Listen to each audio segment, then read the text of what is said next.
Hi everyone, A&P Adventures here. I am Patrick. And I'm Aaron. And we're glad that you're here so we can show off the fantastic Grand Central Terminal. It's a beautiful evening in New York City. It's about 9 p.m., so Grand Central's not terribly crowded because most people are home by now watching their favorite television program. That's right. And so we won't have to deal with too many crowds as we meander through Grand Central. New York comes alive at night, and that's kind of one of the reasons we wanted to do this tour in the evening, but also because Grand Central does thin out, so it'll be much more easy to get good shots of the terminal. What do you say? Should we get started? Yeah, let's do it. Here we go. All right, we are starting right outside at the corner of 42nd and Vanderbilt. Notice this giant eagle that is right here. Cast iron. It's one of the original eagle sculptures that was in front of Grand Central Station, which was the building that was here prior to Grand Central Terminal. And we're going to talk all about the demise of Grand Central Station and the rise of Grand Central Terminal as we make our way in. But first we'll start outside, and we're going to talk about the facade and some general information about the building as well. The building was completed, oh, you're getting the Chrysler building there in the distance right behind it. I think we're good. We're good. We've got the traffic light, so everybody stay with us. Yeah, the beautiful Chrysler building right there, just framed perfectly behind Grand Central. So Grand Central was completed in 1913. It's in the Beaux-Arts design. It's known as Grand Central Terminal and not station, and that's because trains terminate here. They don't simply pass through like a station. And it was built by Cornelius Vanderbilt. It was designed by Reed and Stem, who did the overall design, and Warren and Wetmore, who did the cosmetic design. It came about through a competition, but there was a little bit of shadiness as well. So Warren and Wetmore came on second. Reed and Stem were first. And Warren and Wetmore came on because, well, conveniently, Warren was one of the cousins of Vanderbilt himself.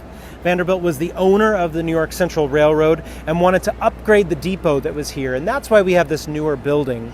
Now we're going to talk a little bit about the facade before we make our way in. Notice these giant arches out front. So the architects wanted it to be a gateway to the city, these giant welcoming triumphal arches. It's built of Indiana limestone and Stony Creek granite out of Connecticut. Interestingly enough, there are still 15 stone samples in Van Cortlandt Park, just north of Manhattan, that they placed there early on in the construction of the building to see how they would weather. There's some granite, some limestone, and marble. And construction began in 1903. The samples were placed there in 1905, but they didn't get around to using them until 1910. So they have 5 years to see how they would weather. Now, that's a beautiful Tiffany clock that you're seeing up there at the top. 13 feet wide, 4 meters, Tiffany glass timepiece. The number 6 there, well, believe it or not, that's a service door, so they can open up the number 6 and service the clock up there. I would love to see a guy come popping out of there. And wave at us. Yeah. How do you do? Now, while we're zoomed in on the clock, take notice of that sculpture that's all around it, made of Indiana limestone, known as the Glory of Commerce by Jules Felix Coutan. Also known as transportation. We have Minerva, the goddess of wisdom and commerce. Hercules, known for his heroic strength. Some say it's Vulcan, who was known for metalworking and fire. And then there's also Mercury, the god of merchants and travelers. All around that beautiful timepiece up there. Really stunning piece of work. I'm so glad they lit the facade of Grand Central tonight for our tour. Thank you, lighting department. Yeah, we hired a lighting department just for our YouTube tour this evening to show it off. Now, as we start to pan down, there's another little tiny sculpture that sort of pales in comparison to the rest of it, and that's Cornelius Vanderbilt, right there in the center of the arch next to that lamppost. And he's not in scale, and the reason for that is he used to be downtown at another train station that was downtown, and that train station closed, which we'll talk about a little bit when we get inside the building. And they kept that statue and brought it up here to Grand Central when they built this in 1913. Just a beautiful, beautiful building. Now notice the arch that's right here in front of it. So you might see some traffic going over while we're talking about it. That's Park Avenue. It will split and go around Grand Central and continue northward. This whole area is known as Pershing Square. It's named after General John J. Pershing, who was a World War I hero. And in large part, they named it after him because of how many soldiers passed through Grand Central. It's modeled after the Pont Alexandre III Bridge in Paris. Again, you see the very tip top of the Chrysler building there, peeking its head here with those iconic lights at the top. I have some good news. We have the crosswalk. Oh, good. Let's go. do it. So we're going to make our way into Grand Central now, and we're going to walk all around Grand Central, and we're going to take our time and show off little hidden gems as we make our way through. Some iconic sights here from New York City. There's a line of yellow cabs and a hot dog cart. They're all over New York City. Some hot pretzels as well. He's got a whole variety of stuff on his cart. So we're making our way in right now. As we make our way in here, notice above the entrance it says, "To all those who with head, heart, and hand toiled at the construction of this monument to public service." This is inscribed with a nice little clock up there as well. And we're making our way into what is known as Vanderbilt Hall. Gosh, it's so beautiful. Yeah. Shall I get the door for you? Yes, please. All righty. Come on in to Vanderbilt Hall, everybody. Thank you. So Vanderbilt Hall used to be the waiting area here in Grand Central. This is where you would find benches all around for folks who were waiting for their trains. Now it's more of an event space. So in the holiday season, you will see a holiday market that pops up in this area. There was recently a squash tournament in this area. Sure was. You have to imagine when this was first built, this being a grand room where people would wait for their trains. Now it's not. It's really just commuters that use this train terminal now. But back in the day, people were going on their trips, and train travel was like the number one way of traveling around. So I love the idea of people sitting in such grandeur, as they wait for their trains. You can see one lone bench there in the back. Still hanging on.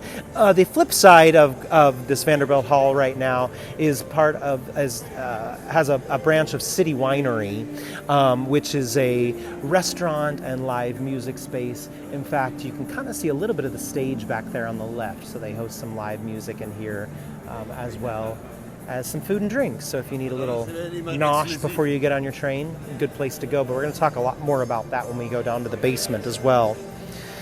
Now, Cornelius Vanderbilt is who really got the ball rolling for Grand Central Terminal. He was a native of Staten Island, one of our 5 boroughs, and at age 16 he launched a ferry service.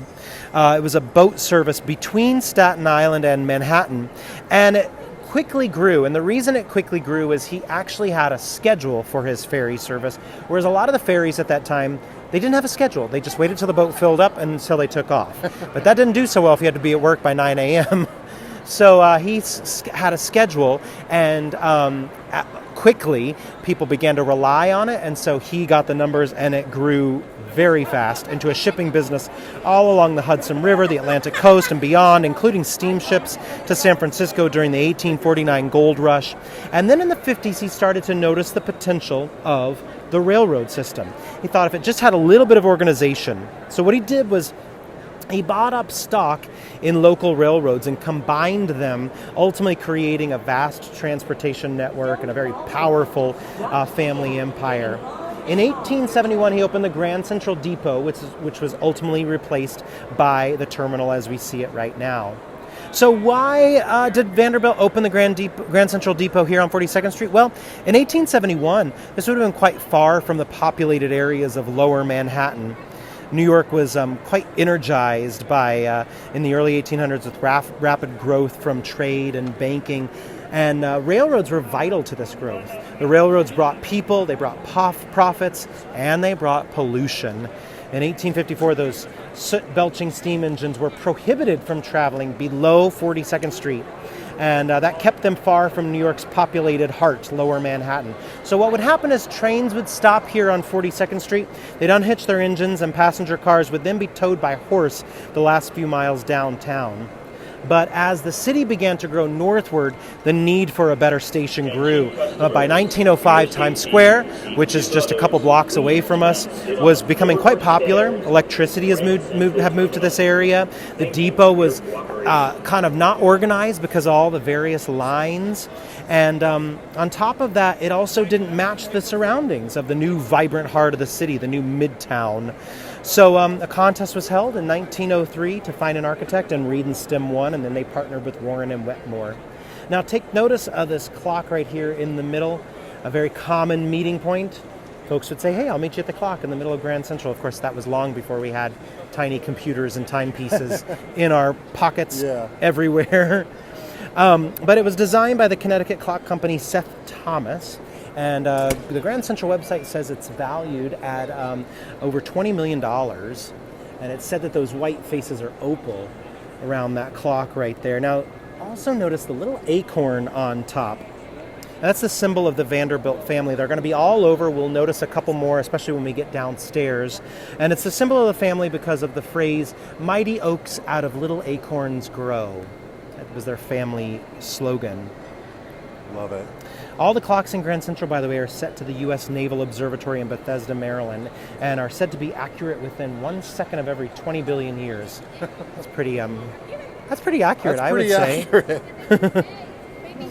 Shall we move to the corner and show off the let's ceiling? Show off this beautiful ceiling. All right, so we're going to make our way over to the corner where we can get a good spot of the entire ceiling. You've probably been noticing it already and been curious about it. As we make our way over here, I will say that this entire building was very much an engineering feat. It had electricity, which the previous station didn't have. They covered over railroad tracks where 4th Avenue would be located, and thus created new real estate, which is Park Avenue. Take notice of the ceiling. It's by French artist Paul Hellieu, and it's a zodiac ceiling. Oh, she's saying your attention, please. You have our attention. Yeah. But we're going to keep talking about the ceiling anyway. Features 12 constellations painted in gold leaf, plus 2,500 stars. 59 of the stars are illuminated by LEDs. Although they did always want to show off the electricity. That was the idea. So you'll notice as we make our way around the station, there's a lot of, the terminal I should say, a lot of bulbs that are exposed, and that was to show off the electricity that was here in Grand Central. They were very proud of their brand new electric lights. Apparently, by the way, the Zodiac was painted in reverse, backwards, and Vanderbilt claimed it wasn't an accident, but rather the Zodiac was intended to be viewed from a divine perspective. Sure, kid, sure. Oh, yeah. All right, I hear you. I hear you, Vanderbilt. We're going to just show off the corner, a little bit of a corner over here. So they did a major restoration here in Grand Central in the 90s. Now, take notice of this little tiny dark patch that we're zooming in right now by the crab claws that you can see. So that shows you what the ceiling would have looked like before it was cleaned and restored in the 90s. That dark patch right there, that did not come from the trains. They were electric. It came from nicotine and tar from cigarettes. God, it's amazing what we allowed ourselves to do indoors back in the day, right?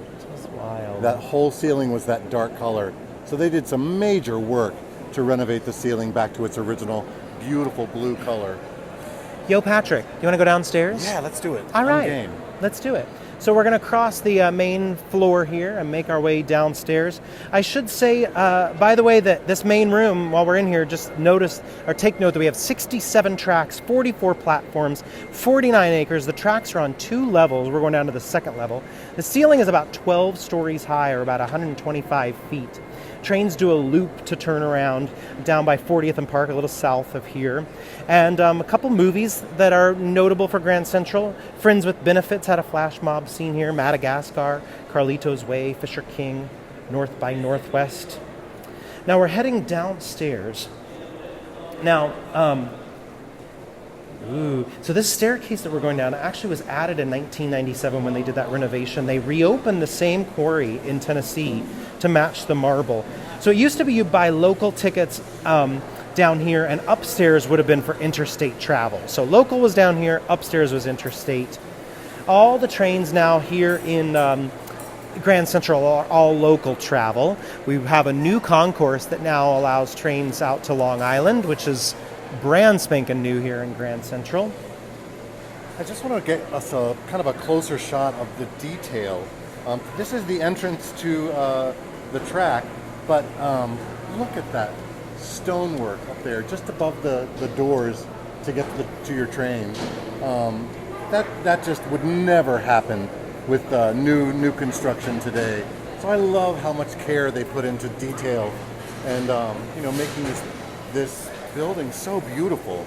And you probably saw some more acorns while we were in that little spot there. Again, a nod to that family symbol. I mean, even these vent grates. They're, these are pretty great. That's a great grate. But I mean, that, when they make ventilation grates now, they don't make them with that detail in them. So cool. And there's little tiny acorns in the corner. So cool. All right, so notice right here in the middle, this little information booth. This is directly below the booth we saw upstairs, the information booth that was upstairs. So there's somebody who's usually in here as well to give you information. It also has screens with your train times as well. And then there's also a spiral staircase in the middle of this that goes directly up to the upstairs information booth as well. Yeah. Little hidden secret. Another kind of hidden secret, maybe not so secret, but maybe for some people, is the Oyster Bar straight ahead. So the Oyster Bar has been here since the station opened in 1913. It is a classic spot to get some delicious seafood, and they have kind of a table seating on the left and counter seating on the right. Honestly, if you want the best bang for your buck, go to the counter for lunch. Yeah, whenever we eat here, we come here for lunch, and we go and sit at the counter. You can see right over here. We won't go inside, but you can see they have counter service over there. So you can go there and get the lunch menu is also a little bit, a little cheaper. Yeah, I want to show off the light fixtures too yeah. before we leave. Take notice of the light fixtures up the top of them, the boats up there. That's a direct nod to Vanderbilt himself. You would think you would see trains up there, but as we said earlier, he got to start in shipping, and so that's why there's some little boats up there. Really cool. Yeah. I just noticed the oyster menu on the screen. Should we show that off? Oh yeah, let's do Oyster it. Bar menu, I mean. Oh, and it just went away, but that's okay. It'll come back. I bet. So here's the little digital screen right outside the Oyster Bar. How rude, the menu doesn't want to come back to us. Yeah. There's a menu over here. Let's show this Okay, one. let's do that. There's one in the window, so we'll go close to that so you just get an idea of what's being served tonight. That gives you an idea of some of the prices here at the Oyster Bar. Again, if you come for lunch, it is a little bit cheaper, but that should give you an idea of what you're going to spend here at the Oyster Bar. Those are the There's some of the sandwiches specials, yeah. at the bar that you can get at the counter. Little, as Patrick said, a little bit cheaper. Yeah, a little bit. Now, a little fun thing outside of the Oyster Bar. We're going to separate for a second. So, everybody, say goodbye to Patrick. He's going that way. Goodbye, Patrick. But don't worry, he's going to be joining us again soon. And we're going to just say hi to him really quickly. Hello, how are you over there? All aboard, track 29. All aboard. So, no, we are not using the magic of editing. That is indeed Patrick on the other side of this wall. Hi, Patrick.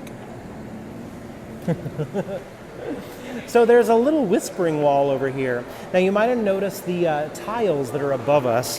These are Guastavino tiles. They're also seen on Ellis Island, the very first subway station down in City Hall, Cathedral of St. John the Divine. This herringbone design tile system that Guastavino created kind of creates this robust, self-supporting arches and vaulted ceilings, but it also gives us that little surprise whispering wall, a popular spot for children to have some fun, or for engagements to happen as well. That's true, yeah. You know, you just hope there's not a mistaken whisper. Yeah. Yeah, what if the answer is no? Here's a little window into the Oyster Bar restaurant there. You can see that really cool Guastavino tile lined with lights on the ceiling. Really, really a cool way to have a meal. Now we're headed back up this ramp. Originally, the idea was that these would be stairs, but the engineers, as they were building it, they decided to look back to Roman principles, and that was to look at ramps. And it's pretty smart foresight, actually, for forward thinking, because now so many of our suitcases are on wheels, and so the ramps really help that out. Again, just showing off their brand new electric lights.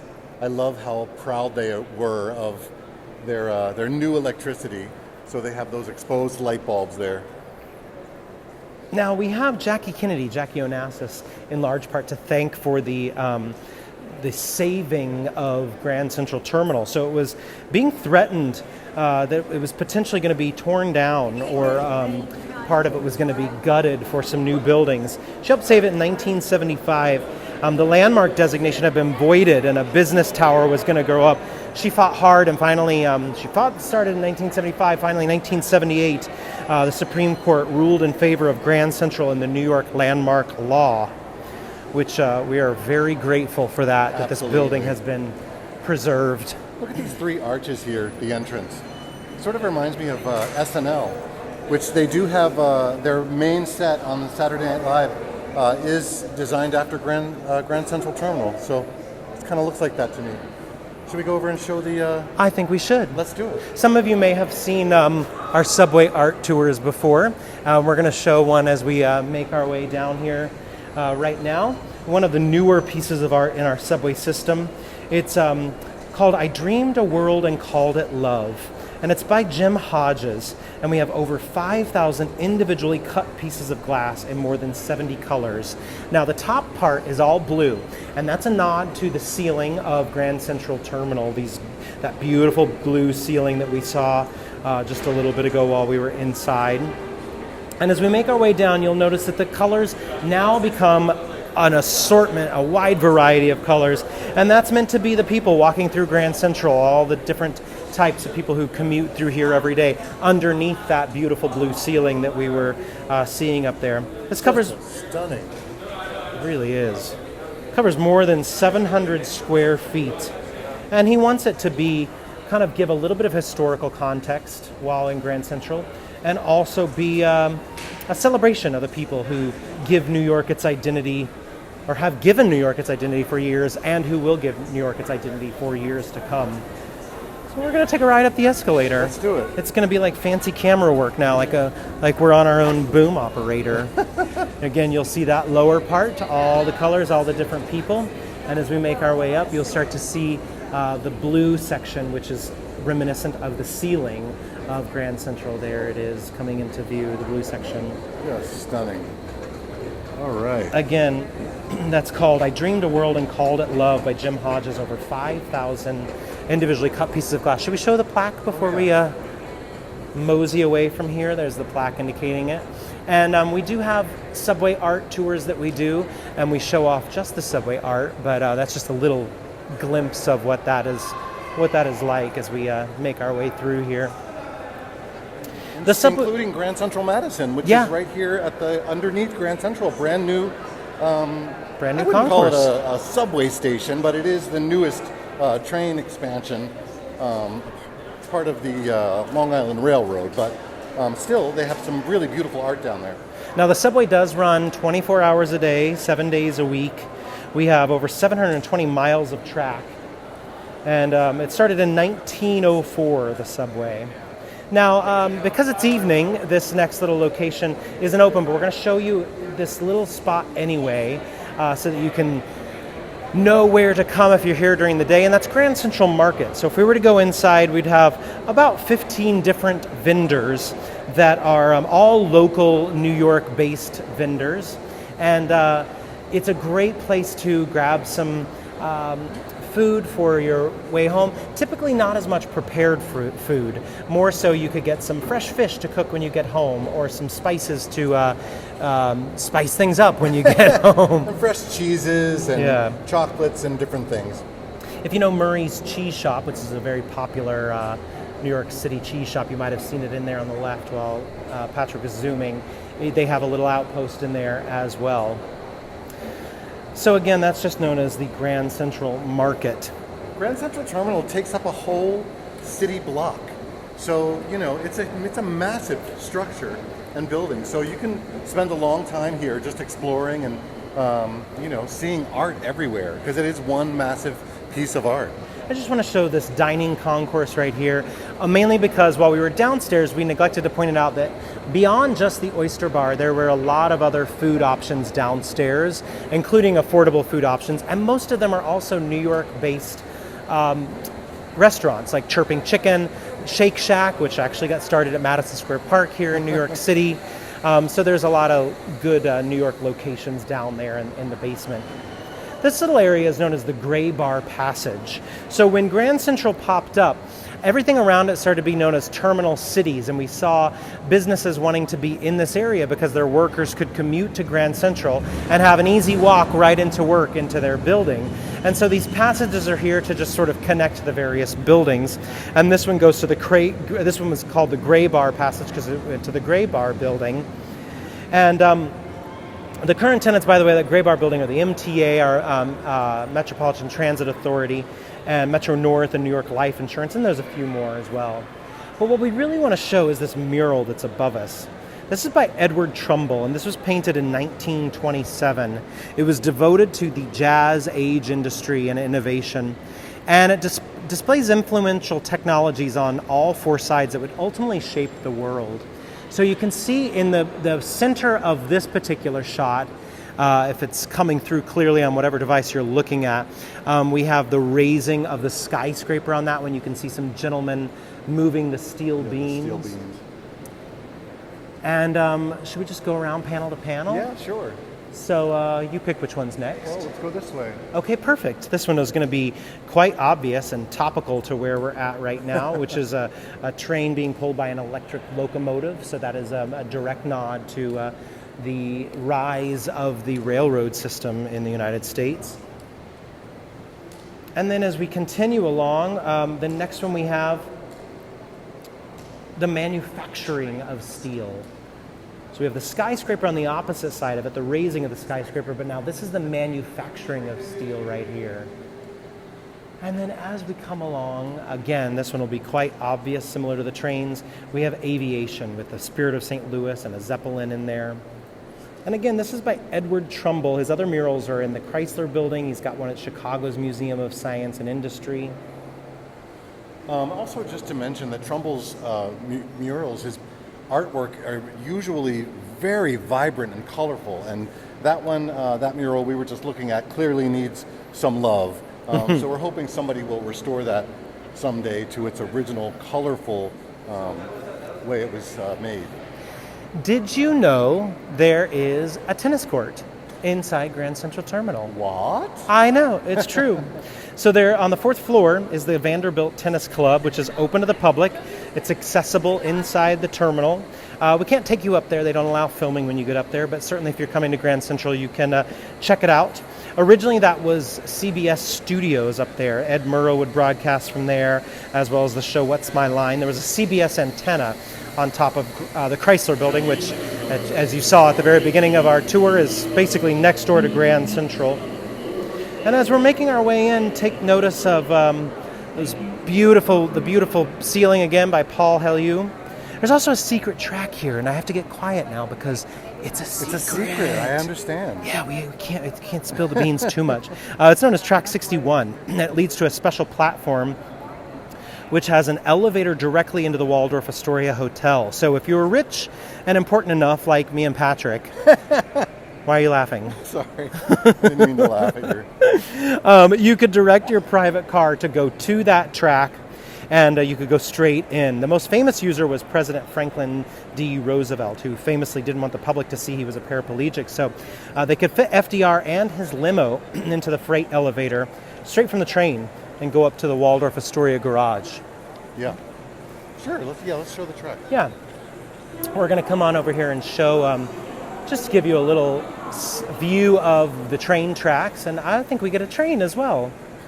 Not sure if this one's boarding right now. I don't see any folks, but just to give you an idea of what they look like. Not as pretty once you it's funny cross once you leave the actual terminal main room. It's more like just a typical train platform. Not as grand as the main room, but I love the idea of getting off of your train and entering a beautiful, stunning room like this. And it starts even right here with the doors. These ornate, steel doors here are just this iron, rather.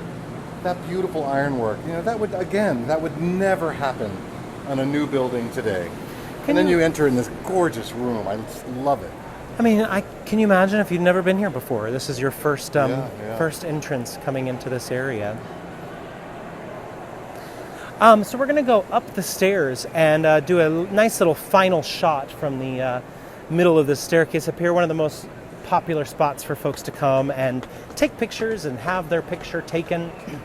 Now, one thing we are going to skip on tonight's tour, because they won't let us go in there with our camera, is the Campbell apartment. But it's essentially just in that corner where the camera is pointing right now. Yeah, it's right over there in that corner of the building, the southwest corner of the building, the Campbell apartment, which was originally an apartment. John Campbell had his office there. Yeah. And he was part of the New York Central Railroad. He was part of the board of that, and he was looking for an apartment, or an apartment office in 1923, and that spot was open right there, and so it was this very opulent office with an apartment feel. He died in '57. It fell into disrepair, but now it's a beautiful cocktail space. An expensive cocktail space Yeah, it's as a well. little pricey. You're going to drop some change if you go there. But why not get a drink and enjoy Grand Central? Take notice of those windows on the far side, by the way. 90 feet tall or 27 meters. Believe it or not, there are walkways. Those are giant double pane windows. And during the day, when those windows are lit from the sun outside, you can see workers walking between those windows going from side to side, which is just wild. Yeah, it's a cool thing to see. All right. Well, thank you all for joining us on our little journey through Grand Central Terminal. We love this building. Yeah, and we love showing it off. It's such a grand building. And you know, the original, the other train station we have here in the city is Pennsylvania Station, which, you know, the original Penn Station was torn down in the 60s. And we think that because that that station was torn down, in a way that helped save Grand Central. You know, they didn't start what was the act? The Landmark the Preservation. Landmark Preservation Act until right after Penn Station was torn down. So I think because the beautiful and grand Penn Station was taken down, we have that to partially thank for having this beautiful building now. Yeah. Thank you all for joining us. Be sure to like our page. Be sure to subscribe and follow us. Leave us a comment. Yeah, let us know if there's a part of New York you want us to show off. Put that in the comments. We will check it out, and we'll certainly make our way over there and do another video of it, because we love showing off this city, and we're going to show off some other sites as well. So even if it's beyond New York City, get ready, because we'll show off some other areas around our beautiful country and world as well. That's right. Yeah. Thanks for letting us show you a little bit of our world, and thanks for joining A&P Adventures. All right, enjoy. We're going to give you one final shot of Grand Central. Yeah. Check that out. Take care, everyone.